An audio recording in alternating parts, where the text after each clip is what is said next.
Hema Ramesh, ABO ICF. நான் உங்களுக்கு இப்போது இந்த புதுசாக அறிமுகப்படுத்தப்பட்டுள்ள யூபிஎஸ்ஸை பற்றி சொல்ல போகிறேன். யூபிஎஸோட ஃபுல் ஃபார்ம் என்னென்னா யூனிஃபைடு பென்ஷன் சிஸ்டம். இந்த யூனிஃபைடு பென்ஷன் சிஸ்டம்ங்கிறது என்பிஎஸ்ல இருக்கிற எம்ப்ளாயீஸ்க்கு தான் இது எலிஜிபிள்.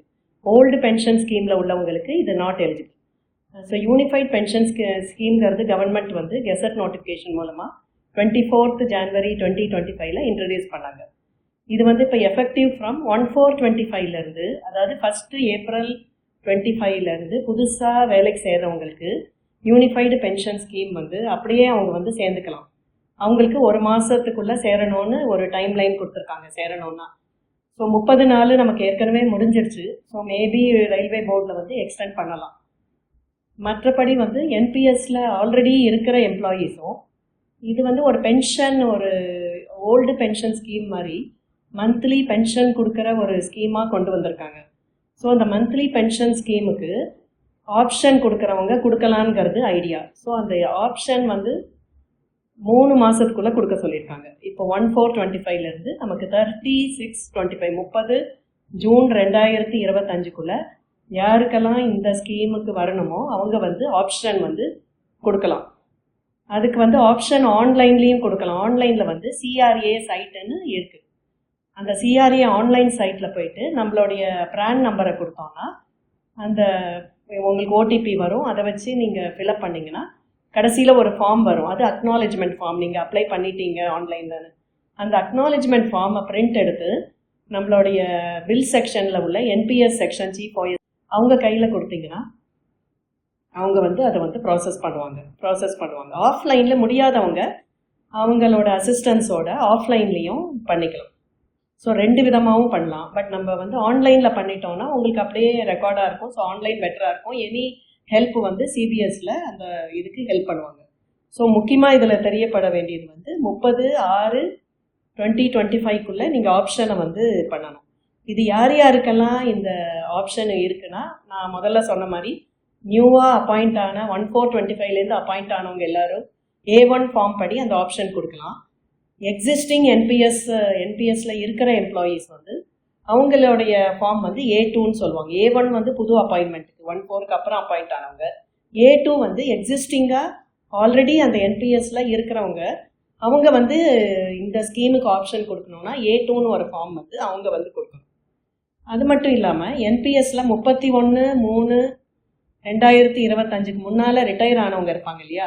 ஸோ அவங்களும் ஆப்ஷன் அப்ளை பண்ணலாம். ஸோ அவங்க இப்போ ரிட்டையர் ஆகிட்டா கூட அந்த என்ன பணம் வாங்கினாங்களோ அதை திருப்பி கொடுத்துட்டு அவங்களும் இந்த ஆப்ஷன் அப்ளை பண்ணலான்னு அவங்களுக்கு ஒரு தனி ஃபார்ம் இருக்குது.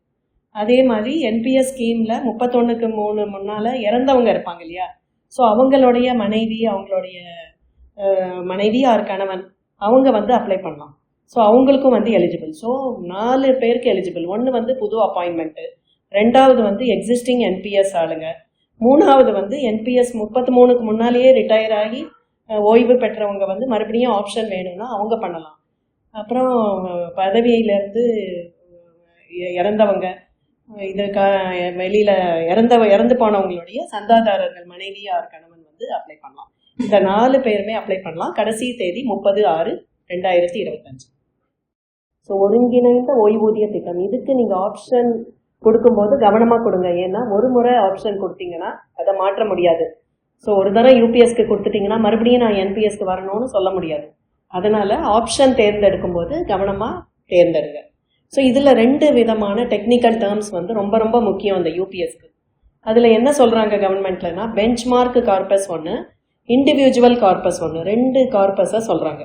ஸோ பெஞ்ச்மார்க் கார்பஸ் அப்படிங்கிறது என்னென்னா, சிஆர்ஏங்கிறது நம்ம கவர்மெண்ட் ஏஜென்சி, இந்த என்பிஎஸ்க்காக உள்ள இது அவங்க கணக்கிடப்படுற ஒரு தொகை பெஞ்ச்மார்க் கார்பஸுங்கிறது. அது எப்படி கணக்கிடப்படுறாங்கன்னா, நம்ம ஊழியர் அதாவது எம்ப்ளாயி மற்றும் அரசாங்கம் எம்ப்ளாயரோடைய கான்ட்ரிபியூஷன் இருக்கு இல்லைங்களா, அதில் சேர்ற தொகை. இது டைம்லி கான்ட்ரிபியூட் பண்ணியிருக்கணும். அதாவது எந்த தேதிக்குள்ளே ஒவ்வொரு மாதமும் கான்ட்ரிபியூஷன் பண்ணணுமோ அந்த தேதிக்குள்ளே எம்ப்ளாயி ஊழியர் அதை கான்ட்ரிபியூட் பண்ணியிருக்கணும். ஸோ எம்ப்ளாயர் கான்ட்ரிபியூஷனும் அந்த டைம்லேயே வந்திருக்கணும். அதில் எந்த வித்ட்ராயலும் பண்ணியிருக்கக்கூடாது. எம்ப்ளாயி அதிலேருந்து பணத்தை எடுத்தே இருக்கக்கூடாது. எந்த வித்ட்ராயலும் இருக்கக்கூடாது. அவருடைய சொந்தமாக அடிஷ்னலாக 10% நம்ம போடலாம், 10%க்கு மேலே அடிஷ்னல் கான்ட்ரிபியூஷனும் போட்டுறக்கூடாது. So no voluntary contribution, no withdrawal, எதுவும் இல்லாமல் இருக்கிற அமௌண்ட்டு பெஞ்ச்மார்க் கார்பஸ். ஸோ அந்த பெஞ்ச்மார்க் கார்பஸில் வந்து டிஃபால்ட் பேட்டர்னாக கவர்மெண்ட்டோடைய ஈக்விட்டிஸ் எல்லாம் போட்டு ஒரு வேல்யூ வந்து எவ்வளோ அதோடைய மதிப்புங்கிறத வந்து அசஸ் பண்ணி வச்சுருப்பாங்க. அதுதான் மேக்ஸிமம் வேல்யூ. பெஞ்ச்மார்க் கார்பஸ்ங்கிறது கவர்மெண்ட் டிரைவ் பண்ணுற டிஃபால்ட் வேல்யூ வந்து பெஞ்ச்மார்க் கார்பஸ். இண்டிவிஜுவல் கார்பஸ்ங்கிறது அவங்களுடைய சேலரி, அவங்கவுங்களுடைய பேங்க்குன்னு கூட வச்சுக்கலாம் நீங்கள். இண்டிவிஜுவல் கார்பஸ் உங்களுடைய அக்கௌண்ட்டில் எவ்வளோ இருக்குங்கிறது வந்து இண்டிவிஜுவல் கார்பஸ். ஸோ இண்டிவிஜுவல் கார்பஸ்ங்கிறது 10% of basic pay plus DA of the employee. So 10% உங்களுடைய பேசிக் பேயும் டிஏயும் சேர்ந்துட்டு plus 10% of the employer contribution. So அது ரெண்டும் சேர்ந்தது தான் individual corpus. So benchmark corpus கவர்மெண்ட்டோடைய மொத்த இதுவும், இண்டிவிஜுவல் கார்பஸ் வந்து basic pay plus DA plus எம்ப்ளாயரோட கான்ட்ரிபியூஷன், கவர்மெண்ட் கான்ட்ரிபியூஷன் 10%. ஸோ இது வந்து ஒரு 20% வரும். அப்புறம் பூல் கார்பஸ்னு ஒன்று இந்த யூபிஎஸ்ல மட்டும் புதுசாக இருக்குது. அந்த நம்ம என்பிஎஸ்ல அது கிடையாது. இந்த பூல் கார்பஸ்ங்கிறது வந்து என்னன்னா, கவர்மெண்ட் தனியாக 8.5% வந்து கொடுக்குறாங்க. அந்த 8.5% வந்து அந்த கவர்மெண்ட்டோட வேல்யூவில் போட்டுகிட்டே இருக்கும். அதில் நம்ம வித்ரா பண்ண முடியாது, எதுவுமே பண்ண முடியாது. ஸோ இந்த அமௌண்ட் வந்து பூல் கார்பஸ். இந்த 3 டேர்மும் வந்து நீங்கள் கண்டிப்பாக தெரிஞ்சுக்கணும். ஒரு குட் சைன் என்னன்னா, ஐசியும் பிசியும் ஒன்றா இருந்ததுன்னா நல்ல சைன். அதாவது என்னன்னா, நீங்கள் வித்ரா பண்ணியிருக்க மாட்டீங்க, உங்களோட சொந்த கான்ட்ரிபியூஷன் இருக்காது. ஸோ கவர்மெண்ட் வேல்யூவும் இண்டிவிஜுவல் கார்பஸும் பெஞ்ச்மார்க் கார்பஸும் ஈக்குவலாக இருந்ததுன்னா அந்த ஃபண்ட் வந்து நல்லா இருக்குன்ட்டு அர்த்தம். அந்த டேட் ஆஃப் சூப்பர் ஆனுவேஷன் நீங்கள் ரிட்டையர் ஆகிற டைமில் ஐசி டிவைடட் பை பிசி பண்ணோன்னா 1 வந்ததுன்னா, ஈக்குவலாக இருந்ததுன்னா ஒன்றுமே பற்றாக்குறையே இல்லை, நல்லாயிருக்கும். இந்த உங்களுக்கு வர பென்ஷனும் நல்லாயிருக்கும். ஸோ பற்றாக்குறை ஐசியில் பற்றாக்குறை இருந்ததுன்னா இண்டிவிஜுவல் கார்பஸில் நீங்கள் வந்து 60% வரையும் ஃபைனல் வித்ராயல் பண்ணலாம். அதாவது 20%, 40%, அப் டு 60% வரையும் உங்களுடைய இதில் வந்து ஃபைனல் வித்ராயல் பண்ணலாம். ஸோ அப்படி ஃபைனல் வித்ராயல் பண்ணதுனால இண்டிவிஜுவல் கார்பஸில் பணம் வந்து குறைவாக இருந்ததுன்னா, நீங்கள் ரிட்டையர் ஆகிற தேதியில் அந்த பணத்தை, பற்றாக்குறையாக உள்ள பணத்தை செலுத்திட்டீங்கன்னா அப்போ ரெண்டும் வந்து ஈக்குவல் ஆகிடும். அப்போ உங்களுக்கு வரப்போகிற இந்த யூபிஎஸ்ல வந்து பழைய ஓல்டு பென்ஷன் ஸ்கீம் மாதிரி பென்ஷன்ற வார்த்தை யூஸ் பண்ணுறதில்ல, அஷ்யூர்டு பே அவுட்டுன்னு ஒன்று சொல்லுவாங்க. அதுதான் வந்து உங்களுக்கு பென்ஷனுக்கான ரீப்ளேஸ்மெண்ட். ஸோ அஷ்யூர்டு பே அவுட்டுன்னு சொல்லுவாங்க. அதாவது உறுதி அளிக்கப்பட்ட பே அவுட்டு, பே அவுட்டுன்னு சொல்கிறாங்க. இது பென்ஷனுக்கும் அதுக்கும் கன்ஃபியூஸ் ஆகும்னு சொல்லிட்டு இதில் உள்ள டேர்ம்ஸ் யூஸ் பண்ணுறது வந்து அஷ்யூர்டு பே அவுட். ஸோ இந்த அஷ்யூர்டு பே அவுட் வந்து உங்களுக்கு நல்லா வரணும் அப்படின்னு சொன்னால் நீங்கள் என்ன பண்ணணும், அந்த எவ்வளோ நம்ம பற்றாக்குறை இருக்கோ அதை ஓய்வுக்கு முன்னால் அதை செலுத்திட்டீங்கன்னா அது வந்து உங்களுக்கு ஈக்குவல் ஆகிடும். யூபிஎஸ்க்கு முதல்ல எவ்வளோ சர்வீஸ் இருக்கணுங்கிறது முக்கியமாக நீங்கள் தெரிஞ்சுக்கணும். ஸோ மினிமம் சர்வீஸ் வந்து 10 வருஷம் சர்வீஸ் போட்டிருக்கணும். 10 வருஷம் குவாலிஃபையிங் சர்வீஸ். வெறும்னா அப்பாயின்மெண்ட்லேருந்து 10 வருஷம் இருந்தால் போகாது, எந்த குவாலிஃபையிங் சர்வீஸாக இருக்கணும். அது லீவெல்லாம் இல்லாமல், இஓஎல்லாம் இல்லாமல் மொத்தமாக வேலை பண்ண நாட்கள் வந்து 10 வருஷம், அதாவது 120 மாதங்கள் இருக்கணும். ஸோ மேக்சிமம் பார்த்தீங்கன்னா 300 மாதங்கள் வரையும் சொல்கிறாங்க. அதாவது 25 வருடம் 300 மாதங்கள் வரையும். மினிமம் வந்து 10 வருடம். 10 வருடத்துக்கு குறைவாக சர்வீஸ் போட்டிருந்தீங்கன்னா குவாலிஃபையிங் சர்வீஸ், இந்த ஸ்கீம் வந்து உங்களுக்கு கிடையாது. நீங்கள் வந்து அதுக்கு நாட் எலிஜிபிள். ஸோ குறைந்தது 10 வருஷம் சர்வீஸ் போட்டவங்களுக்கு மட்டும்தான் இந்த ஸ்கீம் வந்து செல்லுபடியாகும். அது மட்டும் இல்லாமல் ரிமூவ் ஆனவங்க, ரிசைன் பண்ணி வேலையை விட்டு போனவங்க, டிஸ்மிசல் ஆனவங்க, அவங்களுக்கெல்லாம் இந்த பே அவுட்டுங்கிறது கிடையாது. No pay out at all. Pay அவுட்டுங்கிறது தான் இந்த பென்ஷனுக்கு பதிலாக இதில் ரீப்ளேஸ் பண்ணியிருக்கிற ஒரு டேர்ம், அது அஷ்யூர்டு பே அவுட்டுங்கிறது. ஸோ ரிமூவல், டிஸ்மிசல், ரெசிக்னேஷன்லாம் ஆனால் no pay out. So assured pay அவுட்டுனா கண்டிப்பாக உங்களுக்கு கொடுக்கப்படக்கூடிய பே அவுட்டு. அது என்ன, அதுக்கு ஒரு ஃபார்முலா கொடுத்துருக்காங்க கவர்மெண்ட்டில். என்னன்னா half of P into Q by 300. So இதில் Pங்கிறது வந்து எதை குறிக்கிறது அப்படின்னு சொன்னீங்கன்னா, Pங்கிறது பேயை குறிக்கிறது. பே வந்து 12 மாதத்தோடைய ஆவரேஜ் பேசிக் பே. ஸோ ரிட்டையர் ஆகிற மாதத்துலேருந்து 12 மாதம் பேக்கில் போகணும். ஸோ 12 மாதம் லாஸ்ட் ட்ரான் பேயை அதில் 50% எடுப்போம். பை 2 பண்ணோன்னா அதுதான் வந்து P வந்து 12 months ஆவரேஜ் பே. Q வந்து என்னென்னா குவாலிஃபையிங் சர்வீஸ். Q வந்து எவ்வளோ நீங்கள் சர்வீஸ் போட்டிருக்கீங்களோ அந்த சர்வீஸ் வந்து formula. So half of P, இந்த 12 months ஆவரேஜ் பேயோடைய 50% into qualifying service by 300. So நீங்கள் எவ்வளோ குவாலிஃபையிங் சர்வீஸ் போட்டிருக்கீங்களோ பை 300, 300 மாதங்கள். 300ங்கிறது 300 மாதத்தை குறிக்கிறது. ஸோ மினிமம் 120 மாதம் இருக்கணும், மேக்சிமம் வந்து 300 மாதம் இருக்கணும். ஸோ அதுக்கு ப்ரப்போர்ஷனேட்டாக உங்களுக்கு வந்து இந்த பே அவுட் வந்து கால்குலேட் ஆகும். 120 மாதங்களுக்கு கம்மியாக நீங்கள் சர்வீஸ் பண்ணியிருந்தா இந்த ஸ்கீமே கிடையாது. பட் 120 மாதமும் அதுக்கு மேலே 300 மாதம் வரையும் பண்ணியிருந்தீங்கன்னா அதுக்கு தான் இந்த கால்குலேஷன் வந்து பண்ணுவோம். ஸோ 120 மாதங்களுக்கு குறைவாக இருந்தால் யூபிஎஸ் கிடையாது. 300 மாதங்களுக்கு மேலே இருந்ததுன்னா நீங்கள் சர்வீஸ் போட்டிருந்தீங்கன்னா அந்த கணக்குக்கு வந்து 300 மாதம் மட்டுமே எடுத்துப்போம். அது மட்டும் இல்லாமல் அடுத்தது வந்து மினிமம் கேரண்டீடு பே அவுட்னு சொல்கிறாங்க. அதாவது மினிமம் பழைய ஓல்டு பென்ஷன் ஸ்கீமில் மினிமம் பென்ஷன் 9,000 சொல்கிறோம் இல்லையா, அது மாதிரி இந்த யூபிஎஸ் ஸ்கீமில் பார்த்தீங்கன்னா மினிமம் கேரண்டீடு பே அவுட் வந்து 10,000 ரூபாய் ஃபிக்ஸ் பண்ணியிருக்காங்க. ஸோ கண்டிப்பாக 10,000 ரூபாய் வந்து மினிமம் சொல்கிறாங்க. ஸோ இதே ஃபார்முலாவை நீங்கள் அதே நான் சொன்ன ஃபார்முலா தான், half of P into Q by 300. If it is less than 10,000, அது வந்து 10,000க்கு குறைவாக இருந்ததுன்னா அப்போ வந்து 10,000 வழங்கப்படும். ஆனால் அதுக்கு உரிய கண்டிஷன் வந்து கண்டிப்பாக 120 மாதம், அதாவது 10 வருஷம் சர்வீஸ் வந்து இருக்கணும். 10 வருஷம் சர்வீஸோ அதுக்கு மேற்பட்ட சர்வீஸோ இருந்ததுன்னா கண்டிப்பாக 10,000 ரூபாய் வந்து பே அவுட் வந்து கொடுக்கப்படும். ஸோ அது வந்து டெஃபினட்டாக உங்களுக்கு வரும். ஸோ ப்ரப்போர்ஷனேட் பே அவுட்னா நீங்கள் எவ்வளோ சர்வீஸ் போட்டிருக்கீங்களோ அதுக்கு ஏற்ப விகிதாச்சார அடிப்படையில் மேக்சிமம் 10 வருஷம் சர்வீஸ்லேருந்து 25 வருஷம் சர்வீஸ் வரையும் அதுக்கு எவ்வளோ கால்குலேட் பண்ணி ப்ரப்போர்ஷனேட்டாக கொடுக்குறோன்னு சொல்கிறோம் இல்லையா, அது மாதிரி கால்குலேட் பண்ணுவாங்க. ஸோ அவங்க சர்வீஸ்க்கு வெயிட்டேஜோட கால்குலேட் பண்ணக்கூடிய அமௌண்ட். அதற்கு அடுத்தது வந்து இன்னொரு ஃபார்முலா என்ன சொல்கிறாங்கங்கிறது அடுத்த ஸ்லைடில் பார்க்கலாம். இன்னொரு டேர்மும் யூஸ் பண்ணுறாங்க, அட்மிசிபிள் பே அவுட். அப்படின்னா உங்களுக்கு முதல்ல அஷ்யூர்டு பே அவுட், அதாவது கம்பல்சரின்னு ஒரு தொகையை சொல்கிறாங்க, அஷ்யூர்டு பே அவுட். அடுத்தது அட்மிசிபிள் பே அவுட். நம்ம ஓல்டு பென்ஷன் ஸ்கீமில் கூட ஆர்டினரி பென்ஷன் இருக்கும், நம்ம கமிட்டேஷன் வேல்யூ போட்டதுக்கப்புறமா ரெடியூஸ்டு பென்ஷன் ஒன்று வரும். ஸோ அது மாதிரி இப்போ நீங்கள் வந்து இதில் எவ்வளோ வித்ட்ராவல்லாம் பண்ணியிருக்கீங்களோ அதுக்கு தகுந்த மாதிரி கொடுக்கறது admissible pay out. So admissible pay அவுட்டுங்கிறத வந்து நம்ம எப்படி கால்குலேட் பண்ணுறோன்னா, இந்த அஷ்யூர்டு பே அவுட் இருக்கு இல்லைங்களா, அது நான் முதல்ல கொடுத்த ஃபார்முலா படி கனெக்ட் பண்ணுறோம் இல்லைங்களா, அந்த assured pay out into IC by BC. ஐசிங்கிறது இண்டிவிஜுவல் கார்பஸ், அதை வந்து பெஞ்ச் கார்பஸால் வகுக்கணும்.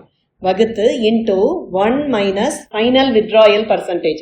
ஸோ ஃபைனல் வித்ட்ராயல் வந்து நீங்கள் 20%, 40%, 60% எவ்வளோ வந்து போட்டிருக்கீங்களோ அந்த எவ்வளோ வந்து அதுலேருந்து ஃபைனல் வித்ட்ராயல் வந்து ஐசியில் எடுத்திருக்கீங்களோ அதை மைனஸ் பண்ணிவிட்டு அது வந்து ஒரு தொகை வரும் இல்லையா, ஸோ அந்த தொகை தான் வந்து admissible pay out. So admissible pay out அதாவது அந்த கான்ட்ரிபியூஷனில் நீங்கள் எவ்வளோ ஃபைனல் வித்ட்ராயல் பண்ணியிருக்கீங்களோ அதை மைனஸ் பண்ணிவிட்டு, இப்போ நான் சொன்ன முன்ன வந்து அந்த ஃபைனல் வித்ட்ராயல் பண்ணியிருந்த தொகையை வந்து செலுத்திட்டிங்கன்னா ஐசி பை பிசி ஈக்குவல் ஆகிடும், இந்த எதுவுமே வராதுன்ட்டு. இதில் வந்து இப்போ அது மாதிரி கட்டாமல் இருந்தீங்கன்னா அப்போ 1 மைனஸ் அந்த ஃபைனல் வித்ட்ராயல் பர்சன்டேஜை மைனஸ் பண்ணலாம். அப்போ மைனஸ் பண்ணிவிட்டு அதனால் இந்த அட்மிசிபிள் பே அவுட் வந்து குறையும் உங்களுக்கு. ஸோ அட்மிசிபிள் பே அவுட்டோட ஃபார்முலா என்ன சொல்கிறாங்கன்னா, assured pay out into individual corpus by bench corpus into 1 minus final withdrawal percentage. So இது ஒரு அட்மிசிபிள் பே அவுட்டோட டேர்ம். ஸோ இந்த டியர்னஸ் ரிலீஃப் வந்து இப்போ என்பிஎஸ் எல்லாம் இருந்தால் அதில் வந்து அதெல்லாம் கிடையாது. இது வந்து எவ்ரி 6 மாதம் கவர்மெண்ட் வந்து இன்ஃப்ளேஷனுக்கு தகுந்த மாதிரி அனௌன்ஸ் பண்ணுற டியர்னஸ் ரிலீஃப் வந்து இந்த யூபிஎஸ்ல ஆஃப் பண்ணுறவங்களுக்கு கண்டிப்பாக உண்டு. அது எதில் கால்குலேட் பண்ணுவாங்கன்னா இந்த அட்மிசிபிள் பே அவுட்டில் தான் கால்குலேட் பண்ணுவாங்க, அஷ்யூர்டு பே அவுட் கிடையாது. இந்த அட்மிசிபிள் பே அவுட் என்ன அமௌண்ட் வருதோ இது வந்து உங்களோட ஃபைனல் வித்ட்ராயலை மைனஸ் பண்ணிவிட்டு, ஏன்னா நீங்கள் நிறைய ஃபைனல் வித்ட்ராயல் பண்ணியிருந்தீங்கன்னா இந்த அட்மிசிபிள் பே அவுட் தொகை வந்து உங்களுக்கு குறையும். இந்த அட்மிசிபிள் பே அவுட் தொகையில தான் இந்த டியர்னஸ் ரிலீஃப் வந்து போடுவாங்க. அதே மாதிரி இதில் வந்து ஃபேமிலி பே அவுட்டும் ஒன்று இருக்குது. அட்மிசிபிள் பே அவுட்டுங்கிறது எம்ப்ளாயி உயிரோடு இருக்கும்போது அவங்களுக்கு வழங்கப்படும் தொகை. ஃபேமிலி பே அவுட்டுங்கிறது நம்ம ஓல்டு பென்ஷன் ஸ்கீமில் ஃபேமிலி பென்ஷன் சொல்கிறோம் இல்லைங்களா, ஸோ அது மாதிரி கொடுக்கப்படுற தொகை வந்து ஃபேமிலி பே அவுட். இந்த ஃபேமிலி பே அவுட் பார்த்தீங்கன்னா எவ்வளோ கொடுக்குறோன்னா 60% கொடுக்குறோம். இந்த அட்மிசிபிள் பே அவுட் சொன்னேன் இல்லையா, ஃபைனல் வித்ட்ராயல்லாம் பண்ணி மைனஸ் பண்ணுறோம் இல்லைங்களா, அதில் 60% வந்து ஃபேமிலிக்காக நம்ம கொடுக்குறோம். ஸோ ஃபேமிலின்னா உங்களுக்கு யாருன்னா legally wedded spouse during service, அதாவது நீங்கள் சர்வீஸில் சூப்பர் ஆனிவேஷனில் இருக்கும்போது சட்டப்படி உங்களுடைய கணவனோ மனைவியோ யார் ரெக்கார்ட் படி இருக்காங்களோ அவங்க தான் வந்து அவங்களுக்கு தான் இந்த ஃபேமிலி பே அவுட் வந்து எலிஜிபிள். நீங்கள் ரிட்டையர் ஆகிட்டு இன்னொரு கல்யாணம் பண்ணிட்டீங்கன்னா அந்த திருமணத்தின் மூலமாக வந்த மனைவியோ கணவனுக்கோ இந்த ஃபேமிலி பே அவுட் கிடையாது. இது முக்கியமாக கவனத்தில் பண்ணணும். இது வந்து அந்த பென்ஷன் ஸ்கீம் ஓல்டு பென்ஷனுக்கும் இதுக்கும் உள்ள வேறுபாடு. இது வந்து அட்மிசிபிள் பே அவுட் அமௌண்ட் வந்து for legally wedded spouse during service சொல்கிறாங்க. ஸோ சட்டப்படி கல்யாணமான சர்வீஸில் கணவன் மனைவி கல்யாணம் ஆன அவங்களுக்கு தான் இந்த ஃபேமிலி பே அவுட் வந்து எலிஜிபிள். நீங்கள் ரிட்டையர் ஆனதுக்கு அப்புறமா மனம் புரிந்துட்டீங்கன்னா அப்போ வந்து அவங்க வந்து அதுக்கு எலிஜிபிள் கிடையாது. ஸோ டியர்னஸ் ரிலீஃப் எதுக்கு கொடுக்க போகிறோம்னா ஆன் அட்மிசிபிள் பே அவுட்டும் ஃபேமிலி பே அவுட்டும். ஃபேமிலி பே அவுட்டில் ஃபேமிலி பென்ஷனர் வாங்கும்போது அவங்களுக்கு அந்த ஃபேமிலி பே அவுட்டில் டியர்னஸ் ரிலீஃப் கொடுக்கும். இன்னொரு டேர்மும் இருக்குது, லம்சம் பே அவுட்டுன்னு ஒன்று சொல்கிறாங்க. அதாவது மொத்த தொகை உங்களுக்கு இந்த ஸ்கீம்லேயும் மொத்த தொகை ஒன்று வாங்கிக்கலாம். அது எப்படி கால்குலேட் பண்ணுறாங்கன்னா 1/10 ஆஃப் லாஸ்ட்டாக கடைசியாக வாங்கின பேசிக் பே அதோட டிஏ சேர்க்கணும். ஸோ கடைசியாக நீங்கள் ரிட்டையர் ஆகும்போது வாங்கின பேசிக் பேயோட டிஏவை சேர்த்து அதில் 1/10 ஃபார் ஈச் கம்ப்ளீட்டட் 6 மாதம் குவாலிஃபைங் சர்வீஸ் இருந்ததுன்னா, அதாவது இப்போ நீங்கள் 10 வருஷம் போட்டிருந்தீங்கன்னா அதில் 20 மாதத்தை அதை வந்து மல்டிப்ளை பண்ணணும், அதை பெருக்கணும். அதாவது 1/10 இன்டூ கடைசி பேசிக் பே ப்ளஸ் டிஏ அதை வந்து மல்டிப்ளை பண்ணிக்கணும். அது கூட நீங்கள் 6 மாதம் ஒரு 6 மாத சர்வீஸும் கணக்கில் சேர்க்கப்படும். ஸோ 10 வருஷம் வேலை பண்ணியிருந்தீங்கன்னா அது 20ஆல் மல்டிப்ளை பண்ணுவோம். நீங்கள் 30 வருஷம் வேலை பண்ணியிருந்தீங்கன்னா அது வந்து உங்களுக்கு 60 ஆகும். அதே மாதிரி உங்களுக்கு மேக்ஸிமம் வந்து உங்களுக்கு 300 மாதங்கள் சொன்னோம் இல்லையா? ஸோ அந்த கணக்குப்படி இது வந்து கால்குலேட் பண்ணுவோம். ஸோ ஃபார்முலா பார்த்தீங்கன்னா 1/10 into last basic pay plus DA ஒவ்வொரு 6 மாதத்துக்கும் ஃபார் ஈச் கம்ப்ளீட்டட் 6 மாத சர்வீஸை இந்த லம்சம் பே அவுட்னு சொல்கிறாங்க. இந்த லம்சம் அமௌண்ட்டை நீங்கள் ரிட்டையர் ஆகும்போது வாங்கி செல்லலாம். இப்போ நம்ம வந்து ஒரு கம்பேரிசன் பார்க்கலாம். இதுக்கும் அதற்கும் என்ன வித்தியாசங்கிறத வந்து பார்க்கலாம். என்பிஎஸ் ஸ்கீமும் யூபிஎஸ் ஸ்கீமும். NPS scheme national pension system, UPS scheme வந்து யூனிஃபைடு பென்ஷன் சிஸ்டம். ஸோ இதில் முதல்ல நீங்கள் ரெண்டுத்துக்கும் எவ்வளோ கான்ட்ரிபியூஷன் பண்ணுறீங்க அப்படின்னா, என்பிஎஸ்ல எம்ப்ளாயி வந்து 10% கொடுக்குறாரு, எம்ப்ளாயர் கவர்மெண்ட் வந்து 14% கான்ட்ரிபியூஷன், மொத்தம் வந்து 24% வந்து என்பிஎஸ்ல வருது. யூபிஎஸ்ல பார்த்தீங்கன்னா எம்ப்ளாயியோட கான்ட்ரிபியூஷன் அதே 10% செல்ஃபு ப்ளஸ் 10% எம்ப்ளாயர் பண்ணிட்டு அதை தவிர 8.5% வந்து பூல் கார்பஸ்னு ஒன்று கொடுக்குறாங்க. நமக்கு அந்த பென்ஷன்லாம் கொடுக்கறதுக்காக தனியாக இதில் வந்து பூல் கார்பஸ்னு ஒன்று கிரியேட் பண்ணியிருக்காங்க யூபிஎஸ் சிஸ்டத்தில். ஸோ 8.5 வந்து இதில் பூல் கார்பஸ்ன்ற ஒரு பேரில் கொடுக்குறாங்க. பே அவுட்டுங்கிறதுக்கு வந்து ஃப்ரம் 40% ஆன்யூட்டி பர்ச்சேஸ், அதாவது 40% வந்து இப்போ ரிட்டையர் ஆகும்போது என்ன பண்ணுவாங்கன்னா 60% உங்கள் கையில் கொடுப்பாங்க. 40% வந்து இந்த ஷேர் மார்க்கெட் அண்டு எந்த டேஞ்சர் இல்லாத உங்களுடைய ஆப்ஷன் படி ஆப்ஷன் ஏபிசின்னு நீங்கள் சூஸ் பண்ணுற ஆப்ஷன் படி எந்த ஃபண்டில் போட்டு உங்களுக்கு அதை பணத்தை பெருக்கி அது வந்து கொடுக்குறாங்க இல்லையா? ஸோ அதுதான் வந்து என்பிஎஸ்ல வந்து பே அவுட்டுங்கிறது உங்களுக்கு அதுதான். பட் அந்த பே அவுட்டுக்கு என்பிஎஸ்லேயும் 3 years மினிமம் சர்வீஸ் போட்டுக்கணும், ஒரு 3 வருஷம் குறைந்தது போட்டிருந்தாதான் இந்த பே அவுட் வந்து என்பிஎஸ் ஸ்கீமில் கொடுப்பாங்க. யூபிஎஸ் ஸ்கீமில் வந்து மினிமமாக எவ்வளோ கொடுக்குறோன்னா 10,000 ரூபாய் கொடுக்குறோம்.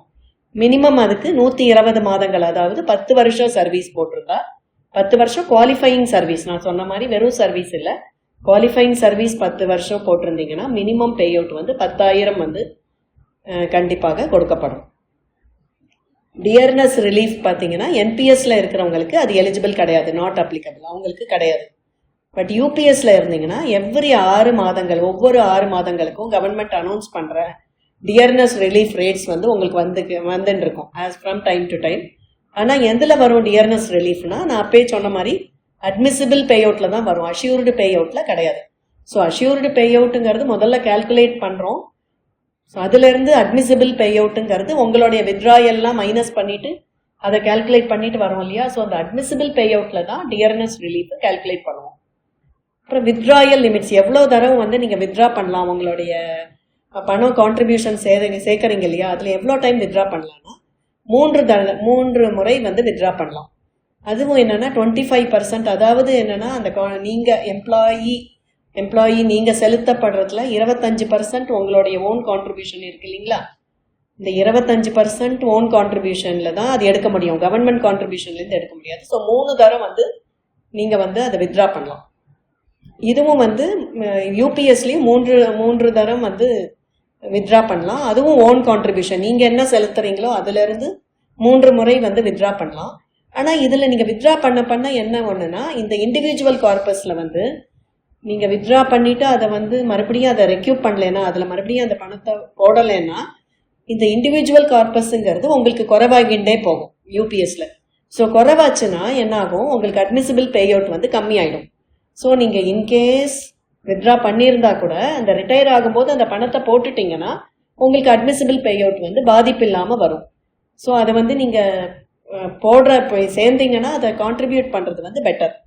இல்லைன்னா அந்த டு தட் எக்ஸ்டென்ட் உங்களுக்கு எவ்வளோ நீங்கள் வித்ட்ரா பண்ணியிருக்கீங்களோ அதனுடைய மதிப்புக்கு தகுந்த மாதிரி இது வந்து குறையக்கூடும், உங்களுடைய பே அவுட் வந்து குறையக்கூடும். ஸோ ஃபைனல் வித்ட்ராயல் என்பிஎஸ்ல வந்து எவ்வளோ எடுக்கலாம் ரிட்டையர்மெண்ட் முன்னால்னா மேக்ஸிமம் 60% வரை எடுக்கலாம். இதில் யூபிஎஸ்ல வந்து 60%, 40% ஆர் 20%. 20% கூட என்னன்னா எம்ப்ளாயி கான்ட்ரிபியூஷன், எம்ப்ளாயர் 10 சொன்னேன் இல்லையா, நான் எம்ப்ளாயி கான்ட்ரிபியூஷன் 10, கவர்மெண்ட் கான்ட்ரிபியூஷன் 10, 20 சொன்னேன் இல்லையா. ஸோ அதில் தான் எடுக்க முடியுமே தவிர இந்த பூல் கார்பஸ்னு ஒன்று கவர்மெண்ட்ல கொடுத்துருக்காங்க இல்லையா 8.5%, அதை தொடவே முடியாது. அது வந்து கவர்மெண்ட் ஃபண்டில் போட்டு உங்களுக்கு பின்னால கொடுக்கறதுக்காக அது வச்சிருக்கிற பணம், அதில் வந்து நீங்கள் ஃபைனல் வித்ட்ராயெல்லாம் பண்ண முடியாது. ஸோ நீங்கள் பண்ணக்கூடிய அமௌண்ட் வந்து உங்களுடைய கான்ட்ரிபியூஷனும் கவர்மெண்ட்டோடைய கான்ட்ரிபியூஷனும் சேர்ந்த அந்த 20%ல தான் எடுக்க முடியும். அதில் வந்து 60%, 40%, 20% எவ்வளோ வேணாலும் எடுக்கலாம். Maximum is 60. Dismissal, removal, resignation, இந்த 3ம் பண்ணும்போது என்பிஎஸ் ஸ்கீமில் பார்த்தீங்கன்னா 80% ஆன்யூட்டியில் போடுவாங்க. அதாவது ஷேர்ஸில் நீங்கள் என்ன ஷேரில் போடுவாங்களோ போட்டுட்டு 20% வந்து கையில் வந்து கொடுக்கப்படும். டிஸ்மிசல், ரிமூவல், ரிசைன் பண்ணிட்டு போனாலும். ஆனால் யூபிஎஸ்ல வந்து டிஸ்மிசல், ரிமூவல், ரெசிக்னேஷன் ஆனவங்களுக்கு இந்த யூபிஎஸ் ஸ்கீம் கிடையவே கிடையாது. நாட் அட் ஆல் அப்ளிகபிள், அவங்களுக்கு இது கிடையாது. கிராச்சுவிட்டி பார்த்தீங்கன்னா என்பிஎஸ்ல வந்து ஒரு அமௌண்ட் கொடுக்க சொல்லியிருக்காங்க எலிஜிபிள். ஆனால் யூபிஎஸ்ல இன்னும் சொல்லலை, இனிமேல் வரலாமான்னு தெரியல. இதுவரையும் நாட் மென்ஷன்டு, சொல்லப்படலை. ஃபேமிலி பே அவுட் வந்து எப்படி கொடுக்குறாங்க என்பிஎஸ்லனா, இந்த அமௌண்ட் ஃப்ரம் 40% ஆன்யூட்டி இருக்குது. அதாவது 60% வந்து எம்ப்ளாயர் முதலே வாங்கிடுறாங்க இல்லையா, 40% ஷேரில் இன்வெஸ்ட் பண்ணுறாங்க இல்லையா. ஸோ அதுலேருந்து ஃபேமிலி பே அவுட்னு கொடுக்கப்படுறது என்பிஎஸ்ல. யூபிஎஸ்ல பார்த்தீங்கன்னா 60% ஆஃப் அட்மிசிபிள் பே அவுட்னு ஒரு அமௌண்ட் நம்ம கால்குலேட் பண்ணுறோம். அதில் 60% வந்து யாருக்கு கொடுக்கப்படும், legally wedded spouse during service. நீங்கள் சர்வீஸில் சூப்பர் ஆனுவேஷன் வரையும் யார் வந்து லீகலி வெட்டடோ அந்த ஸ்பவுஸுக்கு தான் வழங்கப்படும். திருமணத்திற்கு சூப்பர் ஆனுவேஷனுக்கு அப்புறமா மேரேஜ் பண்ணின ஸ்பவுஸுக்கெல்லாம் கிடையாது. வாலண்டரி ரிட்டையர்மெண்ட்ல என்பிஎஸ்ல பார்த்தீங்கன்னா அங்கே வந்து 80% வந்து ஷேர்ஸில் இன்வெஸ்ட் பண்ணப்படும். மியூச்சுவல் ஃபண்டில் 80% ஆன்யூட்டி, 20% வந்து கையில் கொடுத்துருவாங்க கேஷ். வாலண்டரி ரிட்டையர்மெண்ட் வாங்கினா என்பிஎஸ்ல. யூபிஎஸ்ல பார்த்தீங்கன்னா 25 வருஷம் இதுக்கும் மினிமம் சர்வீஸ் இருக்கணும். பே அவுட் வந்து after the age of superannuation, அவங்களுடைய கரெக்டான ஏஜ் ஆஃப் சூப்பர் ஆனுவேஷன் வரணும். அதாவது என்னைக்கு நீங்கள் ஓய்வு ஆகுறீங்களோ அந்த தேதி வரையும் காத்து இருந்துட்டு தான் அந்த பே அவுட் வாங்க முடியும் வாலண்டரி ரிட்டையர்மெண்ட்ல யூபிஎஸ் ஸ்கீம்ல. So family pension after spouse, அந்த ஃபேமிலி பென்ஷன் வந்து ஸ்பவுஸ்க்கு அப்புறம் கணவன் மனைவிக்கு அப்புறமா வேற யாருக்காவது உண்டா அப்படின்ட்டு கேட்டால் இதில் என்பிஎஸ் ஸ்கீமில் என்ன சொல்லப்பட்டிருக்குன்னா, அவங்களுடைய லீகல் ஹேர் படி யார் நாமினின்னு சொல்கிறாங்களோ அவங்களுக்கு அதில் உள்ள பேலன்ஸ் அமௌண்ட் எவ்வளோ பணம் பாக்கி இருக்கும் அந்த கார்பஸில் அதை கொடுத்துருவாங்க. யூபிஎஸ்ல இதுவரையும் சொல்லப்படலை, இனி வரலாம். இதுவரையும் ஒன்றும் மென்ஷன் அதை பற்றி ஒன்றும் சொல்லலை. அடிஷ்னல் பே அடிஷ்னல் பென்ஷன்னு இந்த ஓல்டு ஸ்கீமில் இருக்குது. 80 வயசு, 85, 90, 95, 100 வயசுக்கெல்லாம் ஒரு அடிஷ்னல் பென்ஷன் கொடுக்குறோம். அது மாதிரி ஏதாவது இருக்கா அப்படின்னு சொன்னா என்பிஎஸ்லயும் கிடையாது, யூபிஎஸ்லயும் கிடையாது. 2 ஸ்கீம்லயுமே இந்த அடிஷ்னல் பென்ஷன் 80 வயசுல 85 ஒன்றும் சொல்ல இல்லை. அப்புறம் நீங்க வந்து இந்த ஈக்விட்டிஸ் மியூச்சுவல் ஃபண்ட் எல்லாம் போடும்போது எந்த ஃபண்டில் போடணும், எந்த இதில் இன்வெஸ்ட் பண்ணணும்னு நீங்க தேர்வு பண்ணலாமா அப்படின்னு சொன்னா கண்டிப்பாக தேர்வு பண்ணலாம். என்பிஎஸ்லையும் தேர்வு பண்ணலாம், யூபிஎஸ்லையும் தேர்வு பண்ணலாம். ஸோ நீங்க என்பிஎஸ்ல தேர்வு பண்ணா அப்படியே அது ஒன்றும் இந்த பாதகம் இருக்காது. பட் யூபிஎஸ்ல தேர்வு பண்ணா நீங்க ஏதாவது ஒரு ராங்கா தப்பா ரிட்டர்ன்ஸ் கொடுக்காத ஒரு ஃபண்டை தேர்வு பண்ணிட்டீங்கன்னா அது என்ன ஆகும்னா உங்களுடைய இண்டிவிஜுவல் கார்பஸ் உடைய பணம் வந்து குறைஞ்சிடும். அது பணம் குறைஞ்சிடுச்சுன்னா உங்களுக்கு என்ன ஆகும், அந்த பே அவுட் நீங்க வாங்குற பே அவுட்ல கம்மி ஆயிடும், ரிடக்ஷன் இன் பே அவுட். அதனால நீங்க அந்த ஃபண்டு வந்து எந்த ஃபண்டில் இன்வெஸ்ட் பண்ணணும்னு தேர்வு பண்றதும் கவனமா பண்ணணும். இல்ல கவர்மெண்ட்ல டிஃபால்ட்டா கொடுத்துருக்கிற ஃபண்டிலேயே தேர்வு பண்ணிக்கலாம். நீங்க வந்து அது உங்களுக்கு நல்லா தெரிஞ்சா கரெக்டா செய்யணும். இது ஏன்னா இதுல வந்து ஒரு ரிஸ்க் இருக்கு. நீங்க அதை ராங்கா பண்ணி அந்த கார்பஸ் வந்து அமௌண்ட் கம்மி ஆயிடுச்சுன்னா உங்களுடைய பே அவுட்டும் கம்மி ஆயிடும். கிராச்சுவிட்டி பார்த்தீங்கன்னா என்பிஎஸ் ஸ்கீம்ல எலிஜிபிள். இந்த யூபிஎஸ்ல வந்து இந்த நோட்டிஃபிகேஷன்ல மென்ஷன் பண்ணல. ஆனா வந்து என்னன்னா என்பிஎஸ் திட்டத்தோட சேர்ந்தது தான் யூபிஎஸ்ங்கிறதுனால கண்டிப்பாக கிராச்சுவிட்டி வந்து யூபிஎஸ்க்கும் கண்டிப்பாக எலிஜிபிள் தான். இப்போ நம்ம வந்து ஒரு உதாரணத்தை பார்க்கலாம். ஒரு ரியல்லா ஒரு கால்குலேஷன் பண்ணி பார்த்தோம்னா உங்களுக்கு ஒரு ஐடியா கிடைக்கும். இப்போ ஒரு எம்ப்ளாயி வந்து 2014 பிப்ரவரியில் அப்பாயிண்ட் ஆயிருக்காரு. அவர் வந்து 5/24 மே 2024 ரிட்டையர் ஆகிறார். அவர் எவ்வளவு மாதம் சர்வீஸ் போட்டிருக்காருன்னா 120 மாதங்கள். அது வந்து நம்ம உதாரணத்துக்கு ஃபுல்லாக குவாலிஃபைங் சர்வீஸாகவே எடுத்துப்போம். ஸோ ஃபுல் குவாலிஃபைங் சர்வீஸ் வந்து 123 மாதங்கள் போட்டிருக்காரு. ஸோ அது எப்படி கால்குலேட் பண்ணணும் அப்படின்னா ஆவரேஜ் பே முதல்ல எடுத்துக்கணும். இந்த ஓல்டு பென்ஷன் ஸ்கீம் பார்த்தீங்கன்னா ஆவரேஜ் பே வந்து 10 மாதம் பேயை வந்து எடுக்கும். இதில் வந்து என்ன சொல்கிறாங்கன்னா 12 மாதம், இது ரெண்டுத்துக்கும் அந்த டிஃபரன்ஸ். இந்த யூபிஎஸ்ல வந்து 12 மாத பேயை வந்து லாஸ்ட் ட்ரான் பேயை எடுக்கணும். ஸோ இப்போ உதாரணத்துக்கு அவர் ரிட்டையர் ஆகும்போது 24,900 அந்த ரிட்டையர் ஆகிற மாதம் வந்து அவர் லாஸ்ட் பே இன்க்ரீஸ் ஆயிருக்குன்னா 24,900 ஒரு 11 மாதத்துக்கு அந்த பேயும் முதல் மாதம் ஒரு மாதத்துக்கு வந்து 24,200 வச்சுக்கோங்க. So 24,900 into 11 months plus 24,200 into 1 month. So 12 மாத பேயோட கால்குலேஷன் பை 12 அதை வந்து 12ஆல் வகுக்கணும். அப்போ தான் உங்களுக்கு ஆவரேஜ் பேசிக் பே ஃபார் 12 மாதங்கள் கிடைக்கும். ஸோ இதை பார்த்தீங்கன்னா கால்குலேஷன் நான் போட்ட பேசிக் பேக்கு 24,842 24,842 ரூபாய் வருது. ஸோ அதில் என்பிஎஸ்ல அவங்க சேர்ந்துருந்தாங்க, என்பிஎஸ்ல இருந்து யூபிஎஸ்ல இல்லாமல் என்பிஎஸ்ல மட்டும் இருந்தாங்கன்னா அப்போ அவங்களுடைய டோட்டல் கார்பஸ் உதாரணத்துக்கு 10 லட்சம் இருக்குன்னு வச்சுக்கோங்க. 10 லட்சம் அவரோட கார்பஸ்ல இருக்கு பணம். அதில் அவர் வித்ட்ரா பண்ணிட்டாரு 6 லட்சத்தை அவர் ஏற்கனவே நீங்கள் எம்ப்ளாயி வந்து வித்ட்ரா பண்ணிட்டாரு. 6 லட்சம் 60% வரையும் எடுத்துட்டாருன்னு வச்சுக்கோங்க. 6 லட்சம் எடுத்துட்டாரு. அப்போ வந்து மீதி உள்ள அந்த மீதி கார்பஸில் எவ்வளோ பணம் 4 லட்சம் இருக்கோ அதுக்கு வந்து ஈக்விட்டியில் போட்டு அவர் வாங்குற பென்ஷன் வந்து 2297 வருது. அந்த கால்குலேஷன் அவங்க அந்த ஃபண்டில் போட்டு வர்றது வந்து 2297 வரும். இப்போ அதே அவர் வந்து இதே எம்ப்ளாயி இதே பேயில் உள்ளவர் யூபிஎஸ்க்கு ஆஃப் பண்ணால் என்ன வரும்?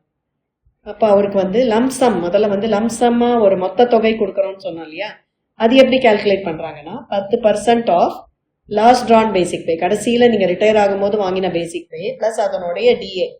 ஸோ பேசிக் பே ப்ளஸ் டிஏவை ஆட் பண்ணி அதில் 10% பண்ணி இன்டூ உங்களுடைய குவாலிஃபைங் சர்வீஸ், அதாவது ஒரு 6 மாதத்துக்கும் ஒரு எவ்ரி 6 monthsக்கு ஒரு இது எடுக்கணும்னு சொன்னேன் இல்லையா. ஸோ 123 மாதங்கள் போயிருந்தாருன்னா 20 வந்து வரும், 26 மாதங்கள் வரும், 26 மாதம் வரும். ஸோ 120 மாதங்கள் வரும். அதை வந்து 20ஆல் பெருக்கினீங்கன்னா 76,194 அமௌண்ட் வருது.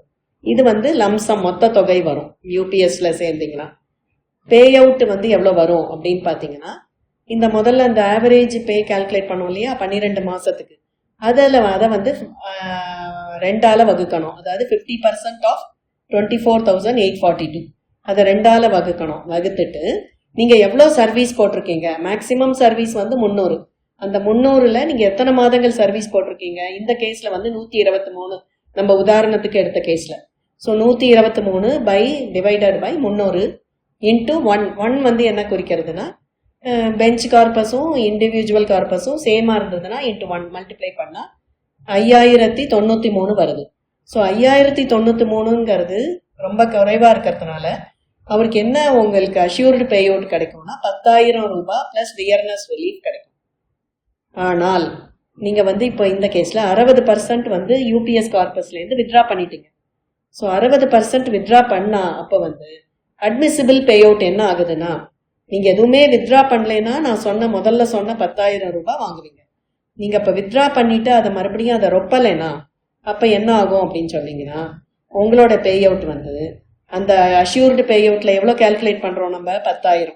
அந்த assured pay out into 1 minus 60%, அதாவது அவர் எவ்வளோ வித்ட்ரா பண்ணியிருக்காரோ ஃபைனல் வித்ட்ராயல் அந்த மைனஸ் பண்ணோன்னா, அதாவது 10,000 இன்ட்டு 1 மைனஸ் 60% போட்டோம்னா அது வந்து இந்த 60% மைனஸ் ஆகி 10,000ல் 4,000 தான் வருது.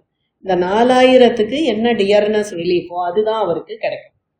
ஸோ இதுதான் வந்து வித்தியாசம். நீங்கள் வந்து அந்த ஃபைனல் வித்ட்ராயலை வந்து கொடுக்கலைன்னா திருப்பி கட்டாமல் அப்படியே பண்ணீங்கன்னா இதில் வந்து உங்களுக்கு இந்த பே அவுட்டில் வந்து குறையும். நீங்கள் எதை வந்து இப்போ தேர்வு செய்ய போகிறீங்கிறது உங்களோட கையில் தான் இருக்குது. யூபிஎஸ்ஸை பொறுத்தவரையும் அது வந்து இன்ஃப்ளேஷன் லிங்க்டு பென்ஷன் ஸ்கீம், அதாவது பென்ஷன் வந்து ஒரு 6 மாதத்துக்கும் இன்ஃப்ளேஷனை வச்சு டியர்னஸ் ரிலீஃபும் நமக்கு கிடைக்கும். அது டிஃபைன்டு ஒரு வகுக்கப்பட்ட ஒரு பெனிஃபிட் வந்து கொடுத்துருக்காங்க யூபிஎஸ்ல. ஆனால் என்பிஎஸ் ஸ்கீமை பொறுத்தவரையும் நிறைய ஃப்ளெக்சிபிலிட்டி இருக்குது, ஈக்விட்டி எக்ஸ்போஷரும் இருக்குது. அந்த ஃபண்டில் போட்டு வாங்குகிறோம், ஆனால் நிறைய கார்பஸில் லம்சம்மாக வாங்கிக்கலாம். ஸோ அந்த ஃப்ளெக்சிபிலிட்டியும் என்பிஎஸ்ல இருக்குது.